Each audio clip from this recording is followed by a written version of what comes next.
बुद्धाय, जय भीम, जोहार, सत श्री अकाल, आदाब, नमस्कार। साथियों, आज बहुत छोटी सी बात, थोड़ी सी बात मैं यूजीसी के संबंध में फिर से आपसे करना चाहता हूं। जो यूजीसी ने नियम बनाए थे उससे संबंधित मैं बात करना चाहता हूं। उसके बाद जो परिस्थितियां या उसकी वजह से जो परिस्थितियां सामने आई हैं उस पर मैं आपसे बात करना चाहता हूं। और मैं इससे पहले आपसे निवेदन करूंगा कि जो हमारा चैनल है भानु प्रताप सिंह ऑफिशियल और जो दूसरा हमारा चैनल है आर्टिकल 368 368, इन दोनों चैनल को सब्सक्राइब करें और अगर पसंद आए तो हमारे जो वीडियो है उसको लाइक करें और शेयर करें। अब मैं अपनी बात कहता हूं। आपने देखा साथियों, जैसे मैंने पहले भी कहा था कि एक बहुत ही अच्छी तरह से लिखा गया एक ड्रामा था और इस पूरे ड्रामे को लिखने वाले जो शख्स हैं आप समझ सकते हैं, इस देश का प्रधानमंत्री और इस देश का गृह मंत्री, ये दोनों इस ड्रामे को लिखने वाले थे। और ड्रामा लिखा, ड्रामा चला और ड्रामे का पटाक्षेप हो गया। लेकिन ये ड्रामा बहुत सी चीजों को हम सबके सामने रख गया, बता गया। और वो चीज जो बताई गई है अगर हम नहीं समझ पाए तो हमारे लिए इससे ज्यादा बुरी बात कोई नहीं हो सकती।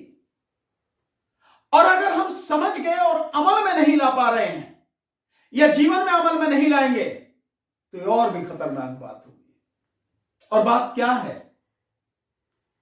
ये किसने किया था आंदोलन? यह आंदोलन किया था सवर्णों ने। और उन सवर्णों की, आप समझते ना, सवर्ण मैंने जैसे बताया ब्राह्मण बनिया ठाकुर, ये इसको और उस भाषा में बोल दो, ब्राह्मणवाद की भाषा में, कि ब्राह्मण, क्षत्रिय और वैश्य, इन लोगों ने यह आंदोलन किया। कायस्थ भी इसमें शामिल है साथ में। तो इन लोगों ने यह आंदोलन किया और किसके खिलाफ? उन्हें सबसे ज्यादा आपत्ति किस बात पे है? उन्हें सबसे ज्यादा आपत्ति इस बात पे है कि ओबीसी को इसमें क्यों रखा गया, इस बात पर आपत्ति है। और कह रहे हैं कि ओबीसी के लोग जब अत्याचार करते हैं एससी एसटी पर, तब किसके खिलाफ कार्रवाई होगी? तो ओबीसी को रखने में उनकी आपत्ति है। तो मेरा सवाल सिर्फ ओबीसी के लोगों से है, कुछ समझ में आया तुम्हारे? जो अन्य पिछड़ा वर्ग के लोग हैं, ओबीसी के लोग हैं, कुछ समझ में आया तुम्हारे कि तुम्हारा उसमें रखा जाना, जबकि मैं बहुत अच्छी तरह से जानता हूं इस देश के जागरूक नागरिक, सामाजिक कार्यकर्ता, बहुत सारे पॉलिटिशियन, बड़े बड़े विद्वान इस बात को जानते हैं कि जिस तरह से एससी और एसटी पर अत्याचार हो रहा है वैसे ही अत्याचार ओबीसी पर भी हो रहा है। और विशेषकर शिक्षा के क्षेत्र में अत्याचार ओबीसी पर हो रहा है। और मैंने एक आंकड़ा भी उस दिन दिया था अपने दूसरे वीडियो में कि ओबीसी पर अगर अत्याचार नहीं हो रहा और आप कह रहे हो कि ओबीसी अत्याचार कर रहा है, तो मैंने यह भी कहा था कि एक उदाहरण बता के दो, एक उदाहरण दिखाओ कि जहां शिक्षा के क्षेत्र में ओबीसी ने एससी एसटी के खिलाफ कोई भी भेदभाव किया हो, कोई भी अत्याचार किया हो, या ओबीसी ने सवर्ण के खिलाफ कोई भी अत्याचार किया हो, भेदभाव किया हो। एक उदाहरण है नहीं। अत्याचार ओबीसी के खिलाफ हो रहे हैं। कैसे हो रहे हैं? 80% जो सेंट्रल यूनिवर्सिटीज हैं, सेंट्रल गवर्नमेंट की यूनिवर्सिटीज हैं, दिल्ली यूनिवर्सिटीज की तरह से जो 48 है इस देश में, उन 80% प्रोफेसर की सीट ओबीसी की खाली पड़ी है। तो अत्याचार किसके खिलाफ हो रहा है? इस देश में 99%, 98-99% अगर वीसी हैं, वाइस चांसलर हैं, तो कौन है? वही सवर्ण जो हल्ला मचा रहे हैं। कॉलेजों के प्रिंसिपल कौन है? वही सवर्ण जो हल्ला मचा रहे हैं। प्रोफेसर्स कौन है? वही सवर्ण जो हल्ला मचा रहे हैं।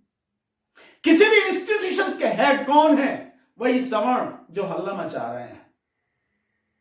अधिक से अधिक दाखिला किन को मिल रहा है? सवर्णों को, जो हल्ला मचा रहे हैं, चाहे वो इंजीनियरिंग हो, चाहे मेडिकल हो, कोई भी हो, उनको मिल रहा है। वो है सारे के सारे, और वही कह रहे हैं कि हम पे अत्याचार हो रहा है और ओबीसी क्यों रखा। तो ओबीसी के खिलाफ इन तथाकथित ब्राह्मण बनियों ठाकुरों, यानी ब्राह्मण क्षत्रिय और वैश्य सवर्ण समाज के लोगों की नफरत साफ दिख रही है। और इसी से सिद्ध हो जाता है कि ओबीसी हिंदू नहीं है। अगर ओबीसी हिंदू होते, अगर ओबीसी को हिंदू माना जाता, तो इनके खिलाफ नफरत क्यों होती? ओबीसी के खिलाफ नफरत क्यों होती? इस देश का प्रधानमंत्री अपने आप को ओबीसी बताता है, और उसने अपनी कैबिनेट में, अपने मंत्रिमंडल में कई गुलाम ओबीसी के लोगों को मंत्री भी बना रखा, जिनके मुंह में इतनी भी जुबान नहीं, हिम्मत नहीं है कि अपने समाज के पक्ष में बोल भी सके, जरा सा भी बोल सके। इतना बड़ा आंदोलन हुआ और हिम्मत नहीं कि एक शब्द भी बोल पाए कोई ओबीसी। तो इससे मैं जो आपको बताना और समझाना चाह रहा हूं, इस चीज को समझो कि तुम अपने आप को, कितने भी हिंदू को, ओबीसी के लोगों से कह रहा हूं मैं, यही ओबीसी के लोग जो यादव हैं, जो गुर्जर हैं, जो लोधे हैं, जो कश्यप हैं, जो कुशवाहा हैं, जो मौर्य हैं, न जाने क्या क्या हैं, हजारों जातियां हैं। तो ये जो ओबीसी के लोग हैं, हजारों जातियों में जो बिखरे पड़े हैं, तुम अपने आप को बेशक हिंदू मानते रहो, लेकिन इनकी नजर में तुम हिंदू नहीं हो। इनकी नजर में तुम इनके बराबरी के लायक नहीं हो। अगर तुम इनकी बराबरी के लायक होते तो जो जितनी तुम्हारी संख्या है उससे आधा तो तुम्हें वो मिल रहा है आरक्षण, और उसमें भी वो पूरा नहीं है, मात्र 4.1% ही सेंट्रल गवर्नमेंट की जो यूनिवर्सिटीज हैं उनमें ओबीसी के प्रोफेसर हैं, और जिनकी आबादी इस देश में मात्र 15% है। सवर्णों की जो हल्ला मचा रहे, उनके 80%, और हायर एजुकेशन में उनके 93% तक प्रोफेसर उन्हीं के हैं, सवर्णों के। अगर ये तुम्हें हिंदू मानते, अगर ये तुम्हें अपने बराबर मानते, तो तुम्हें बराबर का हिस्सा भी देना था ना, दिया तो नहीं, तुम्हें अपने साथ रखा तो नहीं। और एक नियम, अभी तो केवल नियम, कोई कानून नहीं, इस देश में कानून का पालन नहीं होता, ये तो केवल नियम थे यूजीसी ने बनाए, संसद में बनाए, कानून का पालन नहीं होता। तो यूजीसी ने जो नियम बनाए उनका क्या पालन होगा, ये आप समझ सकते हो। नहीं समझते तो बड़े भोले हो आप। तो नियमों का क्या पालन होता, लेकिन बावजूद उसके भी ओबीसी के खिलाफ इतनी नफरत दिखी, इतनी नफरत। और इस पर भी अगर ओबीसी के लोग समझे नहीं कि तुम हिंदू नहीं हो, तुम्हारा इस्तेमाल हिंदू के रूप में केवल तभी किया जाता है जब मुसलमान से लड़ाना है, जब ईसाई के खिलाफ नफरत फैलानी है, तब तुम हिंदू हो। जब तुम्हें हक देने की बात आए, जब तुम्हें पढ़ाई में हक देने की बात आए, जब तुम्हें पढ़ाने में, एजुकेशन यानी शिक्षा में professor, assistant professor, associate professor, उनमें हिस्सेदारी की बात आए, तो तुम हिंदू नहीं हो, तब तुम ओबीसी हो। तुम्हें वाइस चांसलर बनाने की बात आए, तुम हिंदू नहीं हो, तुम ओबीसी हो। तुम्हें प्रिंसिपल बनाने की बात आए तो तुम हिंदू नहीं, ओबीसी हो। और तब आपको समझ में आ जाना चाहिए कि आखिर इस देश की सच्चाई क्या है, और तुम ही हो। ये ओबीसी के लोग, ओबीसी के लोगों से ही कह रहा हूं, सारे के सारे जितने भी हो, चाहे जो भी हो, तुम्हारी जाति का नाम कुछ भी हो, तुम ही हो जो इस हिंदू धर्म का झंडा जो है ना उठा के घूम रहे हो। बेशक तुम इसे कंधे पे, चांद पे रख के घूमे जाओ हिंदू धर्म के झंडे को, लेकिन हिंदू अगर कोई है असली में इस देश में तो सिर्फ 3 ही है, ब्राह्मण, बनिए और ठाकुर। यद्यपि ठाकुर भी हिंदू नहीं है, पर वो अपने आप को मानते हैं, तो क्या कहा जा सकता है भाई। अगर वो अपना इतिहास समझ लें, जान लें, तो मुझे तो नहीं लगता कि कहीं भी ठाकुर जो हैं या क्षत्रिय समाज के लोग हिंदू हैं, बट वो अपने आप को हिंदू ही मानते। ठीक है, सो के तो हम मान लेते हैं कि ब्राह्मण, क्षत्रिय और वैश्य यही हिंदू हैं, ओबीसी हिंदू नहीं है, SC ST तो है ही नहीं। खैर, यह समझने की जरूरत है।